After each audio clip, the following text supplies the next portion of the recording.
Sabi nga guys, sa kasabihan, you can run, but you cannot hide.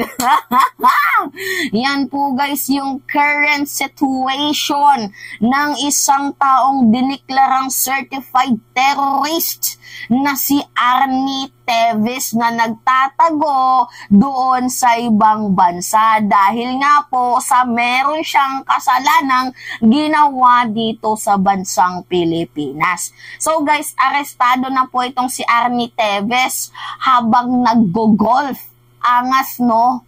Diba? Sandamakmak yung bodyguard, naggo-golf, tapos yun yung nakakahiya dito, inaresto. So, paano ba nakaalis itong si Arnie Teves? So, during that time na merong siyang sinukti na isang tao, if I'm not mistaken, congressman din, ang ginawa niya guys, kasi siya yung napaghinalaan, lumipad ng ibang bansa, pero yung reason niya, for medical reason. So, meron daw sakit or something else. Ganyan. Pero yung reason niya talaga is for medical.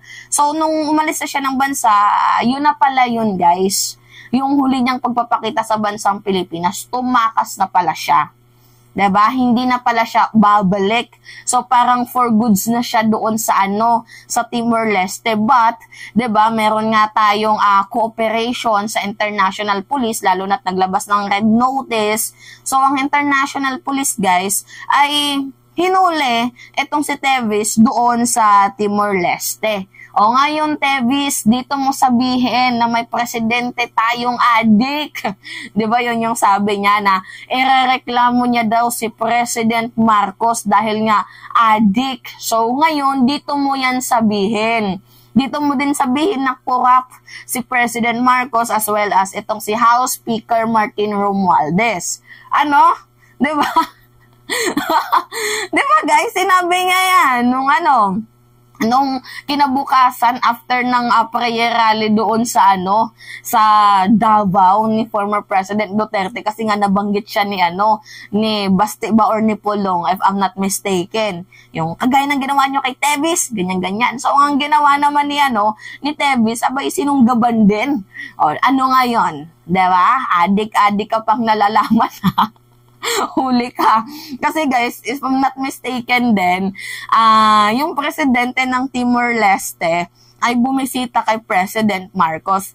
And napag-usapan ata nila itong kaso niya, ni Arnie Teves. 2 to 3 months ago, if I'm not mistaken. So, napag-usapan nila kung paano ito dadamputin. So, ngayon nga guys, dahil nga napag-alaman ng Bureau of Immigration na si Teves ay doon pala nagtatago sa Timor-Leste. So, ang Interpol, International Police mismo, ay meron tayong cooperation so that nahuli itong si Arnie Teves. Anyway, ito muna yung video guys. Panood natin sa inyo and kung paano natin ito ma-relate sa situation ni former President Duterte and kay Kibuloy. So panoodin natin Naresto raw sa Timor-Leste si dating Congressman Arnolfo Teves Jr. Kinimpirma po yan sa News 5 ni Pamplona Mayor Janice Degamo. Anya, may nakita silang litrato online ng pagdakip kay Teves. Agad itong sinend ni Mayor Degamo sa DOJ. Naglabas na rin ng hiwalay na statement ng DOJ at kinimpirma ang pag-aresto kay Teves. Sa ngayon, umasa si Mayor Degamo na may babalik agad si Teves sa Pilipinas. Higit isang taon nasa ibang bansa ang dating kongresista. Si Teves ang tinutulong mastermind sa pagpatay sa mister ni Mayor Degamo na si dating Negros Oriental Governor Roel Degamo at siyam na iba pa. Tinanggi po yan ng dating kongresista. Kamakailan lamang lang may sama si Teves sa red notice ng Interpol. Nagsisilbi itong pakiusap sa mga bansa na hulihin ang dating mambabatas. Picture that shows RD, I think he was practicing golf or what? Talagang surrounded by police officer doon sa picture, parang nakaka-relieve po talaga. Lalo-lalo na po if he will be behind bars. We would like to see him behind bars. Seeing Arnie behind bars, gusto ko talagang puntahan at tignan na ipasok siya sa kulungan. Mga kapatid, Ed Lingaw po. O, diba? Lintik lang ang walang ganti. Diba? Ano yung ano dyan, pinapakita dyan na meron tayong cooperation dito sa international police. Diba? You can run. Sige, takbo lang, takas pa. But you cannot hide. Diba? Hindi mo matatakasan ang mga ginawa mong kasalanan. So ngayon nga guys, malaking sampal din to sa ating administrasyon kung si Tevis hindi mahuli. But 'di ba, surprisingly, madami ang na-proud ulit sa kakayanan ng ating gobyerno ngayon. So ngayon nga guys, paano natin 'tong maiko-connect dito sa kaso ni former President Duterte?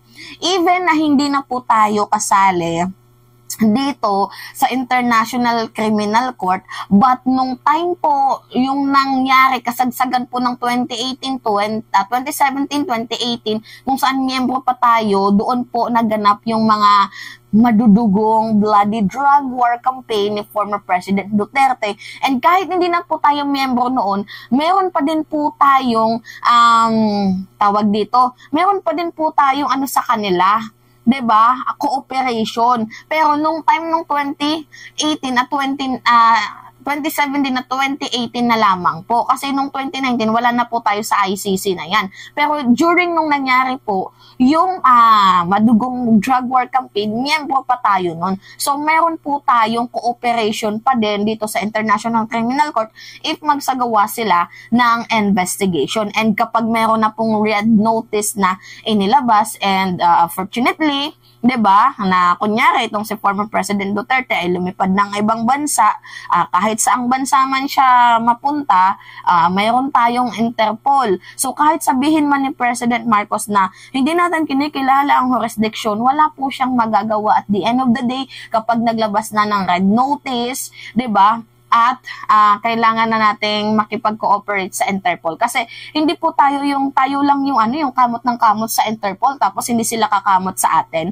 Nagigets nyo ako guys? Yung ibig kong sabihin, hindi pwede yung tayo lang hingi ng tulong sa kanila tapos pag yung Interpol humingi ng tulong sa atin on behalf na din sa mga biktima, kasi hindi naman to para sa Interpol para din naman to sa mga biktima ang kanilang ginagawa. So hindi pwede na hindi din natin sila tulungan. 'Di ba? So ganun po 'yon. Wala pong magagawa dito si President Marcos at the end of the day, dahil nga kahit sabihin niya man na hindi natin kinikilala ang jurisdiction, meron pa din naman po tayong cooperation. Yun po yun guys. Wala siyang magagawa kapag maglabas na ng red notice itong ICC at kapag kailangan na natin makipag-cooperate dito sa International Criminal Court. Kagaya na nga po nang nangyari kay Tevis ngayon, humingi tayo ng tulong sa Interpol, hinuli itong si Tevis. 'Di ba? So, yung dito guys, yung scenario dito, hindi pwede na tayo lang hingi tulong, tapos sila hingi tulong sa atin, hindi tayo tulong. Yun po yun guys. So ngayon, yan, arestado itong si Tevis. Ito nga yung mga pahayagan Basahin natin Department of Justice confirm Tevis arrest and East Timor. So the Department of Justice has confirmed the arrest of former Negros Oriental Congressman Arnold Tevis. Yan po yun guys. Basahin ko na lang sa inyo Tevis was arrested by the Scientific and Criminal Investigation Police in Dili or PCIC doon sa East Timor. So around 4 in the afternoon while playing at Top Golf Driving Range and Bar. 'Di ba? Angas may kaso ka pero nag-enjoy ka pa din. Hindi pwede 'yon. 'Di ba? Walang magkakatuwaan sa gitna ng aming pagdadalamhati. Sabi ni Digamo ng Mrs. ni Mr. Digamo, 'di ba? So Tevis is accused of the killings of the Governor Roel Digamo and 9 others Pamplona, 'di ba? Kung si Tevis nga pinaguhuli nyo dahil sa nakapatay ng ilang tao, ito pa kayang si former President Duterte na humigit kumulang 30,000. 'Di ba? Nagigets nyo ko, wag kayong double standard hoy. 'Di ba? So, Negros Oriental March 4, which is also resulted in numerous injuries to other individuals. So, March 4 niya tinegi itong si Digamo. Umabot na ng 1 year. So, I think justice has been served dito sa mag-asawang to. So, prior to incident, Teves left the country for medical reason but refused to return and sought asylum in East Timor. Yan po yung sabi ko sa inyo na itong si Teves pumunta ng ibang bansa for medical reason but yun na pala yung huli niyang record dito sa Bureau of Immigration na lumabas ng bansa and never na siyang nakabalik. So, I think the government will do tawag dito, action para mapabalik agad itong si Teves as soon as possible asap nga dito sa bansang Pilipinas. So anyway, yun lamang ho guys. Ano nyo na lang kasi alam nyo naman ata na itong si Teves is dineklara ng certified terrorist, diba? So ngayon, yun na nga, nahuli na siya. So I think, diba, mabilis ang process ng ng hustisya dito sa ating administrasyon and wala pong sinasanto dito, diba? Kung tama, pag mali, hindi po tinotolerate and without execution, mayaman ka man sa hindi, as long as meron kang criminal offense, you can run, but you cannot hide. Anyway, yun lamang ho guys. At that's me again, si Mima Alicia nyo. At magbabalik ulit para sa ating panibagong video.